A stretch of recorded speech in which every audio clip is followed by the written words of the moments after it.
Hey guys, welcome back to the new video. My name is Manish and I hope you all are doing absolutely fine. So अभी हो रहे हैं रात के 11:30।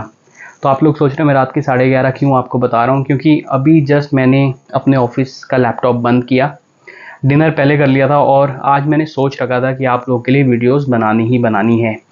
तो इतनी मेहनत कर रहा हूँ यार, तो आप लोग भी थोड़ा सपोर्ट दिखाओ, चैनल को सब्सक्राइब करो।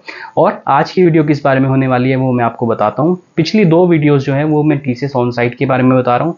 फर्स्ट मैंने आपको बताया जो वीज़ा से रिलेटेड सारी प्रोसेसेस होती हैं, अगर आपने नहीं देखी तो मैं डिस्क्रिप्शन में उसका लिंक दे दूंगा। जो सेकंड वीडियो मैंने बनाई थी वो मैंने बनाई थी कि अगर आप यूएस ट्रैवल कर रहे हो तो आपको क्या क्या पर्क्स एंड बेनिफिट्स मिलते हैं टीसीएस की तरफ से, इनिशियल डेज में क्या सैलरी रहती है और आपका प्रोजेक्ट का कैसा रहता है, वो सब मैंने आपको बताया था। उसका डिस्क्रिप्शन भी मैं नीचे डिस्क्रिप्शन बॉक्स में दे दूंगा उसका लिंक। और आज जो तीसरी वीडियो है वो होने वाली है कि अगर आप टीसीएस में रहते ही ऑन साइट में अगर स्विच मारते हैं तो क्या आप कर सकते हैं, कितने दिन का नोटिस पीरियड होगा। सेकंड पॉइंट जो मैं डिस्कस करना चाहूँगा वो है कि ऑन साइट का जो भी रहता है, जैसे कि मैंने फर्स्ट आपके साथ डिस्कस किया कि अगर आप स्विच मारना चाहो तो आप मार सकते हो या नहीं मार सकते हो। सेकंड है कि आपका नोटिस पीरियड क्या होगा। थर्ड है कि अगर आप बेंच में आ जाते हो during your on site period तो क्या आपके साथ चैलेंजेस आ सकते हैं। और तीसरा मैं डिस्कस करना चाहूँगा कि आपका इंक्रीमेंट कितना होता है ऑन साइट में। तो आज की वीडियो में ये तीन मेन टॉपिक्स मैं डिस्कस करना चाहूँगा, तो बने रहिएगा वीडियो में। वीडियो शुरू करने से पहले जैसे कि मैंने बोला, प्लीज़ सपोर्ट करो guys, and I am taking my YouTube seriously from now. मुझे लगता है कि इसमें ग्रोथ पोटेंशियल अपॉर्चुनिटीज़ तो काफ़ी हैं, तो बस देर है मेरी इसको थोड़ा सीरियसली लेने की। तो आज से सीरियसली यूट्यूब को लेने जा रहा हूँ मैं। तो चलिए वीडियो को शुरू करते हैं। Let's begin the video. तो सबसे पहले मैं बात करना चाहूँगा कि आप स्विच मार सकते हो या नहीं मार सकते हो, और क्या आप अपने क्लाइंट जो आपका क्लाइंट है यूएस में, क्या आप उसी कंपनी में वर्क कर सकते हो या नहीं कर सकते हो। तो पहले जो स्विच मारना या ना मारना वो डिपेंड करता है आपके वीज़ा टाइप में। तो देखो, जो टीसीएस है वो बहुत सारे डिफरेंट टाइप्स ऑफ वीज़ा में आप लोगों को भेजता है, यूएस या किसी और कंट्री। तो पर्टिकुलरली मैं बात करना चाहूँगा यूएस के बारे में। तो अगर आपका L1 और L2 वीज़ा है, जो कि एक डिफरेंट टाइप ऑफ वीज़ाज है, उसकी डिफरेंट कंडीशंस होती हैं, तो उसमें आप स्विच नहीं मार सकते। उसमें आप बाउंड हो कि आपको टीसीएस के अंडर ही काम करना पड़ेगा जितना भी टाइम फ्रेम के लिए आप यूएस में हो। पर जैसे कि आपका वर्क वीज़ा है, अगर आपका H1B वीज़ा है, तो उसमें आपको कोई भी चिंता करने की ज़रूरत नहीं है, आप स्विच मार सकते हो। और इनफैक्ट आप अपनी क्लाइंट जो आपकी ऑर्गेनाइजेशन है, जो आपका क्लाइंट है, उस कंपनी में भी आप स्विच मार सकते हो। तो अगर मैं पर्सनली आपको बोलूँ तो मैं जिस प्रोजेक्ट में था, 2018 की बात है ये, तो जो हमारा ऑन साइट लीड था, जो ऑन साइट में क्लाइंट लोकेशन में बैठता था, तो उसने स्विच मार के वो हमारा ही क्लाइंट बन गया। मतलब हम जिसको रिपोर्ट करते थे, अब उसने स्विच मारा और अब हम उसे रिपोर्ट करने लग गए। तो ऐसा भी मैंने देखा है। तो ये सोलली डिपेंड करेगा आपके वीज़ा टाइप पे। अगर आपके पास H1B वीज़ा है तो चिंता करने की कोई ज़रूरत नहीं है, आप स्विच मार सकते हो। पर अगर आपके पास दूसरे टाइप ऑफ वीज़ाज हैं जैसे L1 या L2 वीज़ाज, तो आप नहीं कर सकते हो स्विच। और इसमें नोटिस पीरियड क्या होगा, तो देखो, नोटिस पीरियड इंडिया में काफ़ी ट्रिकी है क्योंकि यहाँ पे लेबर लॉज इतने स्ट्रिक्ट नहीं है। तो आपको 3 महीने का नोटिस पीरियड या 2 महीने का नोटिस पीरियड फोर्स कराया जाता है ऑर्गेनाइजेशन के द्वारा, कि मतलब आपको करना ही करना है, नहीं किया जाता तो आपको परेशान भी किया जाता है। बट जब आप ऑन साइट मूव करते हो तो आपकी डेप्यूटेशन चेंज हो जाती है, लोकेशन। जो आप टीसीएस इंडिया के एम्प्लॉय ना होकर अब आप टीसीएस यूएस के एम्प्लॉयज़ हो जाते हो, तो जो भी सारे रूल्स एंड रेगुलेशन है वो यूएस के आपके ऊपर लागू होते हैं। तो यूएस में लेबर लॉ बहुत ही ज़्यादा स्ट्रिक्ट है। और देखा जाए तो नोटिस पीरियड हार्डली आपको 15 दिन का नोटिस पीरियड सर्व करना होता है, और वो भी आपकी खुद की मर्जी पे। मगर आप करना चाहो तो नहीं कर सकते, नहीं करो, अगर करना चाहो तो करो, वो आपकी अपनी मर्जी है, कोई आपको नहीं रोक सकता है। तो मैंने आपके दो जो थे मेन वो एड्रेस कर दिए हैं कि आपका स्विच मार सकते हो नहीं मार सकते हो, वो सोली डिपेंड करता है आपके वीज़ा टाइप में। सेकंड था कि इस नोटिस पीरियड क्या रहता है, कुछ नोटिस पीरियड नहीं रहता, हार्डली 15 से 20 दिन हैंडओवर के लिए, इससे ज़्यादा नहीं। वो भी डिपेंड करेगा कि आप देना चाहो या ना देना चाहो। जो सेकंड चीज़ मैं डिस्कस करना चाहता था वो था कि अगर आप बेंच पीरियड पे आ जाते हो तो क्या होता है। तो देखो टीसीएस में तो हम लोगों को बेंच पीरियड का इंडिया में तो पता ही है कि लोग महीनों महीनों तक भी बेंच में बैठे रहते हैं, आपको प्रोजेक्ट नहीं मिलता। उससे हार्डली आपके ऊपर क्या इफेक्ट पड़ता है, अगर आप कुछ टाइम पीरियड के लिए अगर आप बेंच में हो जैसे 1-2 महीना, तो उसमें क्या होता है कि आपका जो वेरिएबल पे है, जो आपका परफॉर्मेंस पे है, वो आपको नहीं मिलता। बट ऑन साइट में ऐसा नहीं होता है। ऑन साइट में कंपनी ने आपके ऊपर बहुत ज़्यादा इन्वेस्टमेंट कर रखी होती है आपको इंडिया से यूएस लाने के लिए, और उनकी एक्सपेक्टेशंस होती हैं कि आपका हर सेकंड या आपके हर मिनट में कंपनी को कुछ अर्न करना चाहिए। तो अगर आप खाली बैठे हुए हैं तो ये इनडायरेक्टली कंपनी का लॉस है। और यूएस जैसी कंट्री में जहाँ पे इतनी ज़्यादा प्रोडक्टिविटी है, वहाँ पे आप नॉन प्रोडक्टिव रह के नहीं बैठ सकते हो। तो मैं आपको इंस्टेंस बताना चाहूँगा मेरे सुपरवाइज़र का, जो मेरे मैनेजर अभी यूएस में है। तो वो जिस प्रोजेक्ट से यहाँ पे गए थे यूएस, तो क्या हुआ, उन्हें अचानक से ये 2022 की बात है, उन्हें जनवरी 7 को बताया गया, 2023 की बात है सॉरी, उनको जनवरी 7 में बताया गया कि उनका जो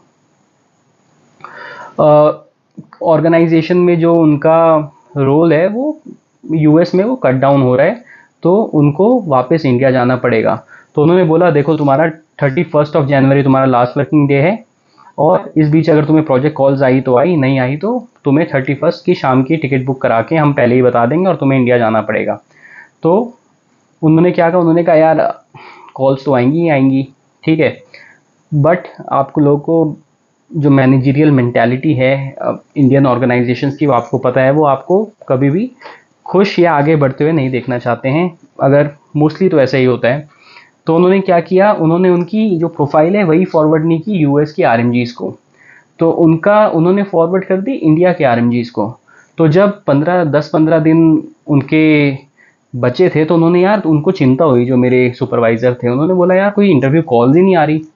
तो उन्होंने अपने मैनेजर, जो ऑन साइट मैनेजर थे, उनको कनेक्ट किया और बोला कि यार मुझे तो कोई कॉल्स ही नहीं आ रही है।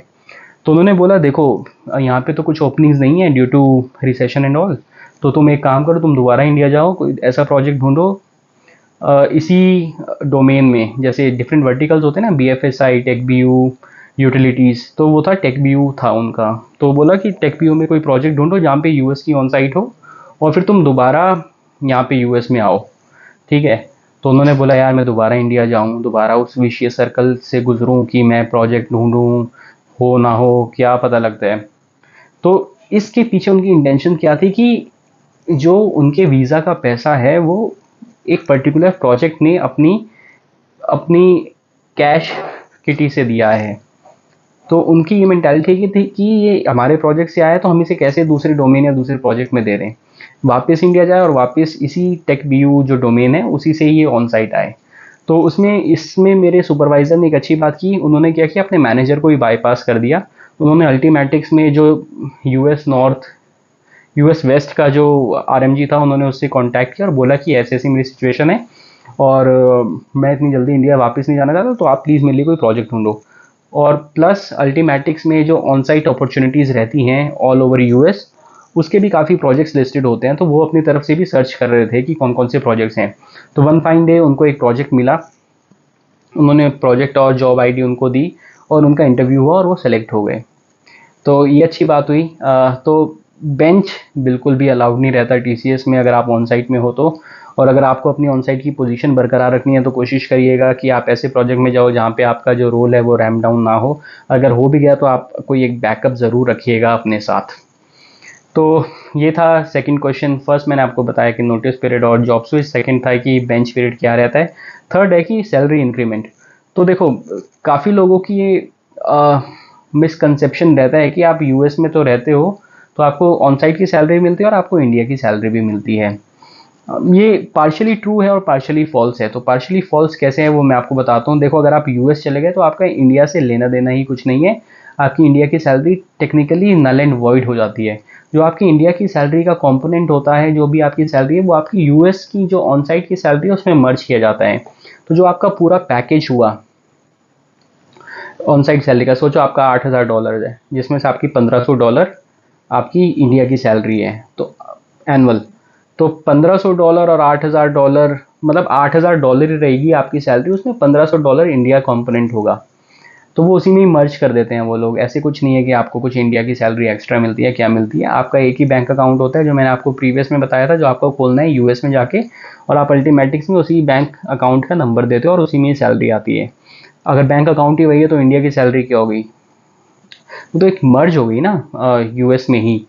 और इंक्रीमेंट कैसा रहता है, तो जब मैंने पूछा तो उन्होंने बोला कि इंक्रीमेंट सिर्फ इंडिया आपको जो इंक्रीमेंट होता है वो यूएस सैलरी में नहीं होता, वो आपकी जो इंडिया में पैकेज होता है उसी में इंक्रीमेंट होता है, और उसी को ही ये लोग मर्ज कर देते हैं आपकी यूएस सैलरी में। तो ये लोग इतने चालू हैं कि आपकी सैलरी रखेंगे 8,000 ही रखेंगे, जो मैंने आपको बताया। तो सोचो अगर आपकी $500 का इंक्रीमेंट हुआ और पहले आपकी इंडिया की सैलरी $1,500 थी, तो आपका $2,000 हो गया। तो पहले आपकी ऑन साइट सैलरी जो थी वो 6,500 थी प्लस 1,500 800। अब वो क्या करेंगे, आपकी ऑन साइट की सैलरी कम कर देंगे, 6,000 कर देंगे, और आपकी इंडिया की सैलरी 2,000 हो जाएगी। तो टोटल 8,000 ही रहेगा, ऐसे ही रहता है, ठीक है। और पर यार अब 6-7 साल हो आप, तो आपकी सैलरी स्टैग्नेंट तो रहेगी नहीं, तो ये क्या करते हैं, आपको एक बोनस दे देते हैं। तो बोनस जो होता है वो आपको साल में मिलता है या हाफ ईयरली मिलता है, और वो यूजुअली जो मुझे पता है, जो मुझे बताया गया, वो होता है $2,000 से $2,500 का आपको बोनस मिल जाता है ईयरली। तो ये रहता है कि ऑन साइट में आपकी सैलरी का इंक्रीमेंट कैसे रहता है और आपकी सैलरी कैसे बढ़ती है। आपको सैलरी तो आपकी मोस्टली स्टैग्नेंट ही रहती है, पर आपको जो मिलता है वो मिलता है परफॉर्मेंस बोनस। तो ये थी आज की वीडियो। आई होप आप लोग को ये 3 पॉइंट थोड़ा क्लैरिटी से पता हो और कुछ आपको नई इन्फॉर्मेशन मिली होगी, जो कि मुझे नहीं लगता यूट्यूब में कहीं और अवेलेबल है। तो अगर आपको ये वीडियो पसंद आई है तो वीडियो को प्लीज़ लाइक कीजिएगा, शेयर कीजिएगा और मेरे चैनल को सब्सक्राइब कीजिएगा। मैं आपको मिलता हूँ नेक्स्ट वीडियो में, तब तक के लिए bye bye, take care and have a nice day.